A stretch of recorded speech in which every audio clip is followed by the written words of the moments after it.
नमस्कार दोस्तों, स्वागत है आपका कॉइन ड्रिल पर।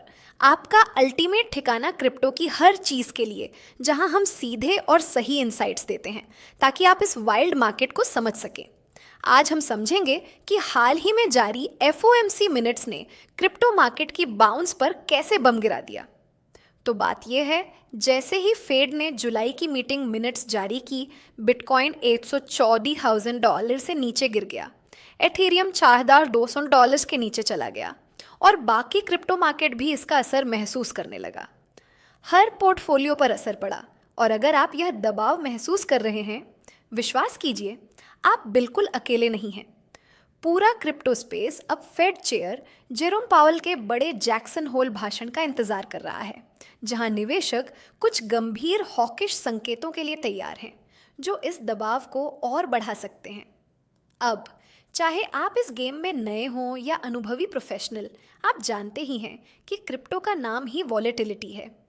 कुछ ही दिन पहले तक हर कोई उत्साहित था, ऊंचे स्तर पर पोर्टफोलियो देख रहा था और टू द मून की बातें कर रहा था। लेकिन अचानक मूड बदल गया, डर लौट आया और लाल कैंडल्स चमकने लगीं।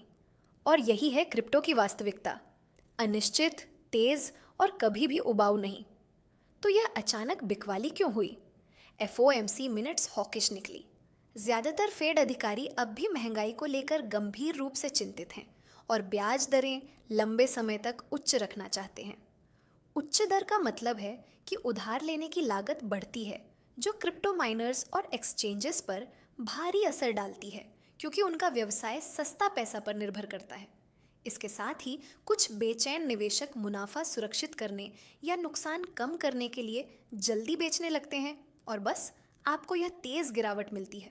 मुख्य सलाह यह है, सबसे पहले रुकें और गहरी सांस लें।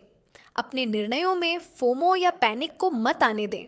अपने लक्ष्य देखें, क्या आप शॉर्ट टर्म स्विंग्स के लिए हैं या लंबी अवधि के लिए?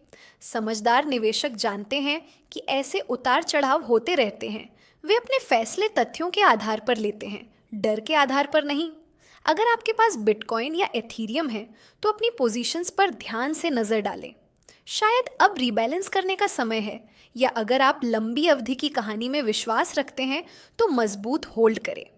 बस हमेशा याद रखें कि केवल उतना ही निवेश करें जिसे आप झेल सकते हैं, क्योंकि क्रिप्टो की लहरें कभी कभी बहुत तेज़ और अनिश्चित हो सकती हैं।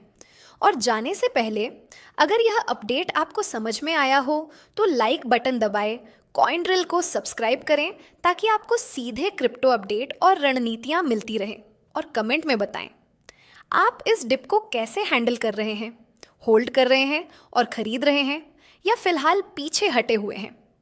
आपकी कहानियाँ इस कम्युनिटी को हर दिन और मजबूत बनाती हैं। और कल के लाइव ब्रेकडाउन के लिए जुड़े रहें, जहां हम जैक्सन होल भाषण को समझेंगे, ये बताएंगे कि जेरोम पावेल क्या कह रहे हैं और इसका आपके क्रिप्टो गेम पर क्या असर होगा। ठीक है, आज के लिए बस इतना ही। अगली बार मिलते हैं कॉइन ड्रिल पर, जहां हम हमेशा स्मार्ट, ईमानदार और पूरी तरह क्रिप्टो पर फोकस रखते हैं।